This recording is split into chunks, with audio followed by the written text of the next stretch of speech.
And he increased his people greatly and made them stronger than their enemies. So we stop right there. Let's go back to Genesis 37. It had to happen because that was God's providence at work. It happened that way because with them, it says, when they saw him afar off, even before he came near unto them, I'm back in Genesis 37 verse 18, they conspired, their state of mind, they conspired against him to slay him. They thought about it. They thought about it. They put a plan together. We're going to get rid of him. And they said one to another, behold, this dreamer cometh. This dreamer cometh. Let's do something about it. And so the combination of hatred and envy for anybody is lethal. A lot of the crime that happens, that we read about, that's it. That's what happens. That's what has happened. You hear about these murders and these murder suicides, envy and hatred. A combination of that. It's lethal. It's lethal for anybody.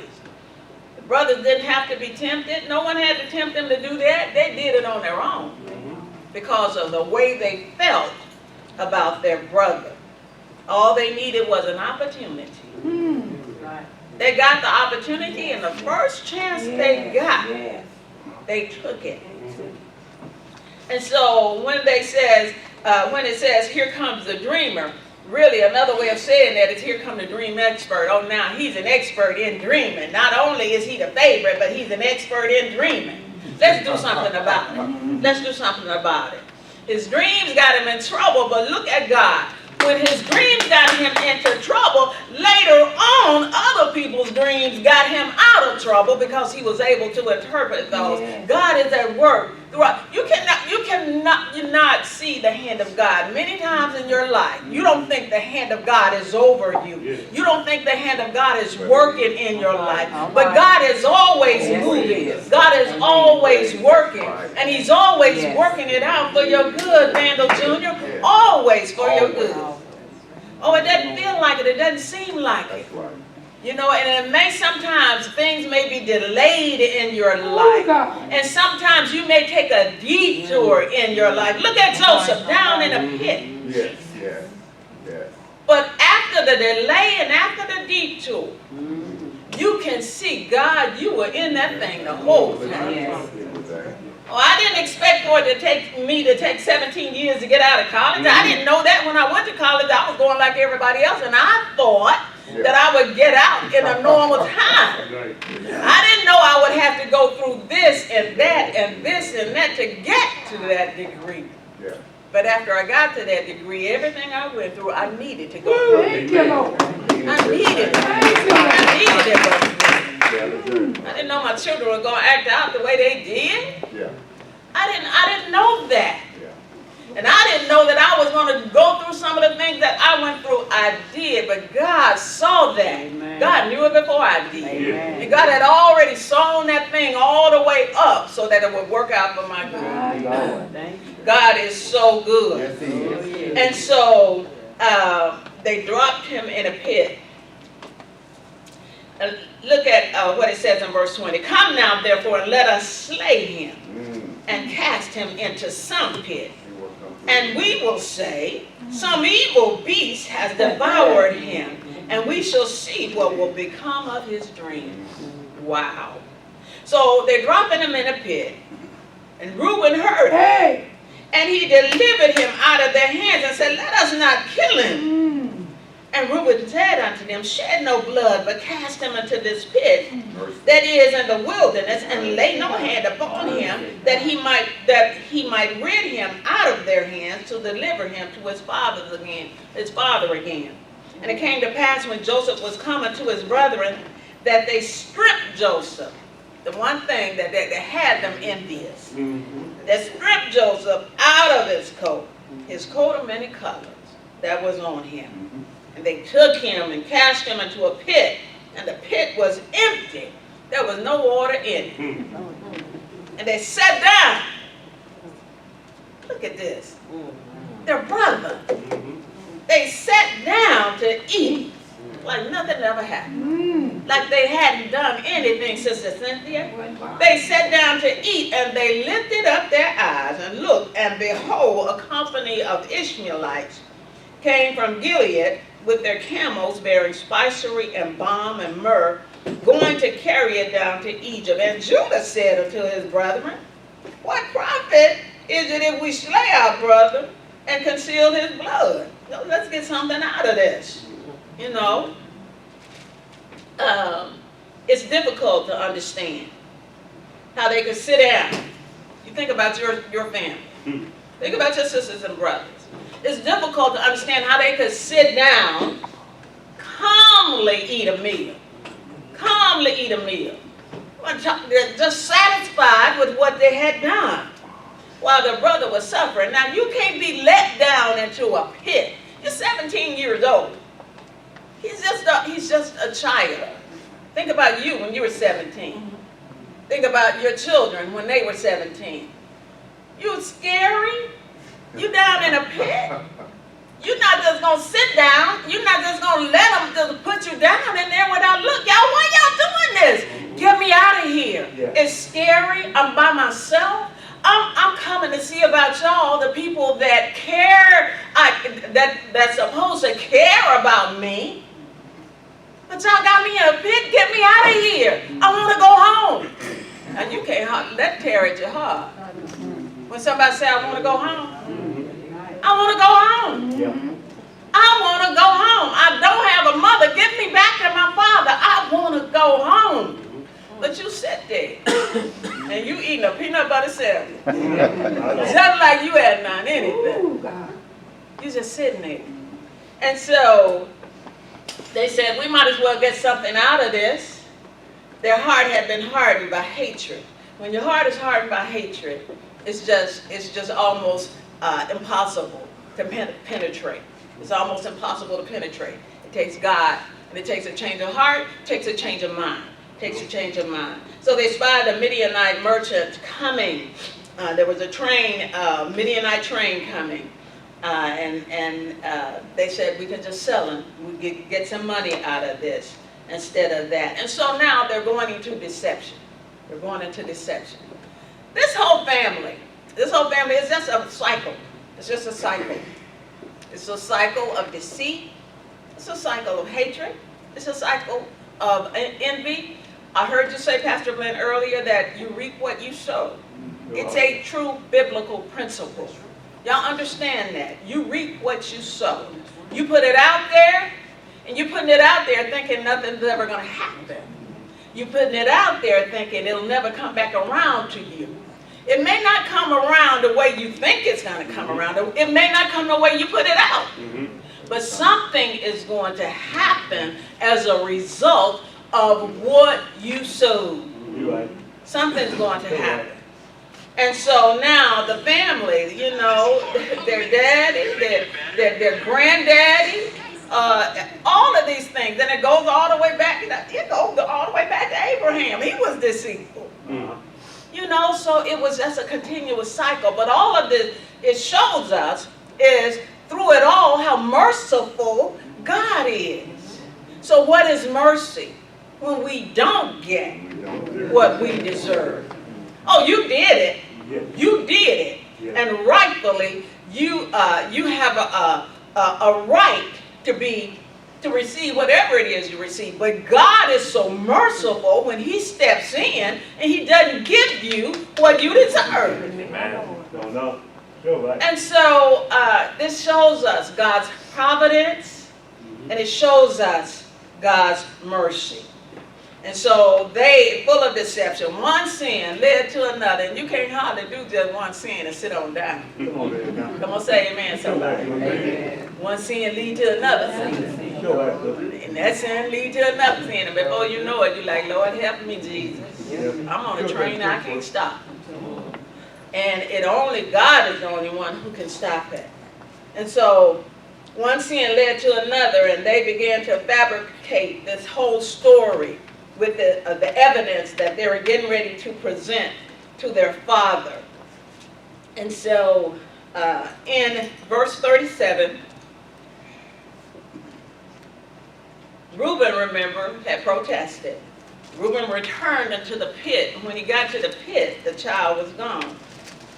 He rent his clothes because he knew what was getting ready to happen. We got to go home. We don't have Joseph the way our daddy feel about Joseph. And I'm the oldest one, so I'm responsible. So, I mean, he felt some type of guilt behind it. And he returned to his brothers and said, the child is not, and I, whither shall I go?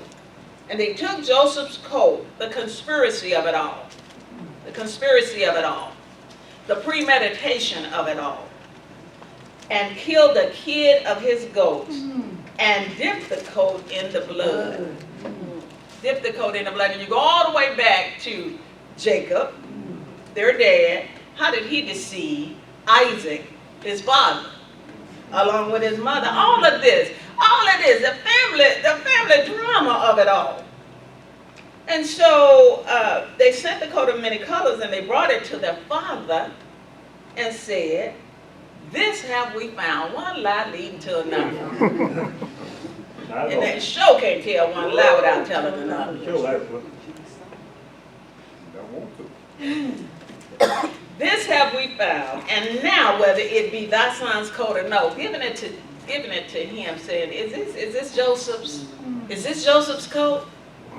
And now he knew it, and said, it is my son's coat.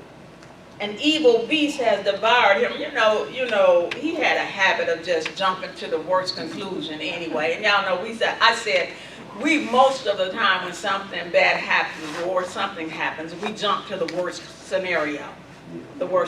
He didn't ask any questions about it. Well, how did it happen? And when did it happen? Or anything like that. He just took it for granted. Oh, he's dead. He's dead. And Jacob rent his clothes and put sackcloth upon his loins and mourned for his son many days. Was it many days? He mourned for him a long time. And so, as I said, he was reaping what he had sown. Jacob was reaping what he had sown. And all his sons and all his daughters rose up to comfort him, but he refused to be comforted. And he said, for I will go down into the grave until my son morning. Thus his father wept for him. And the Midianites sold him into Egypt unto Potiphar, an officer of Pharaoh's and captain of the guard. And so, now we're getting ready to take a break from the story of Joseph, and we go into another story. And it seems like it's a break. It seems like it's a real digression. But actually, this occurs during the same time, the story of Judah and Tamar, or Tamar, however you want to say her name. So, Deborah, can I say this about it? Sure. Before you go to You can, sure. to Judah. Mm-hmm. I think that if you look at this as just a story, you miss it. Actually, what I believe it is the difference between the spirit and flesh. Joseph represents being led by God, and the brothers represent being led by self. And if I sit and I think I'm Joseph and I'm not the brothers, I also miss the point of the story. I think Galatians, the 5th chapter, sheds a whole lot of light on this. I never thought about this until you taught it today. Galatians, the 5th chapter, talks about, be not deceived, God is not mocked, whatsoever man soweth, that shall he also reap. He that sows to the flesh shall of the flesh reap corruption, sow to the spirit you reap life. So in other words, if I am led by the spirit, I won't fulfill the lust of the flesh. In other words, we are all the same. And in the gospel, Jesus told them, he said, why you call me good? There's only one good, and that's God. Yeah, right. And part of the deception throughout the ages, and even being promulgated in churches, is that there are some good people. Yeah. And we make them good by putting them on white dresses and sitting in a certain seat, or by putting a collar on them and putting them up there as pastor. Or when flesh is flesh, we all will do the same thing There we go. unless God is leading us. In the book of Galatians, the 5th chapter, it talks about the fruit of the Spirit. And the first fruit is love. Love is actually the ability to think about other people rather than to think about yourself. Yes. If I'm not walking in God, it's going to be all about me. Now, I can dress that up and make it look like I'm thinking about you until it come down to between me and you. And then you surprised because you know, I thought they loved me.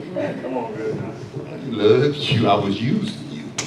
My Lord. So when I loved you. But that'll only come from God. And so my whole point of all that No, is yeah, that great point. what I see from that is, I mean, like if I think I'm Joseph, I can't be Joseph if God is leading me. Yeah. But if God is not leading me, I'm the brothers. That's all. Great point. What do y'all think about that? Absolutely. Absolutely. Great point. And so it's easy to think it's somebody else when it's actually me, you know, and that's the way you get help. Just as being a child of Adam. It's Yeah. not like I'm a bad person or nothing. I can't help it. Yeah. Paul says I find within myself something else. With my mind, I want to do this right here, but it's something within me. Yeah, yeah, yeah. It's the age-old struggle. It's the age-old struggle, flesh against spirit. It's the age-old struggle. And you have to be able to see yourself.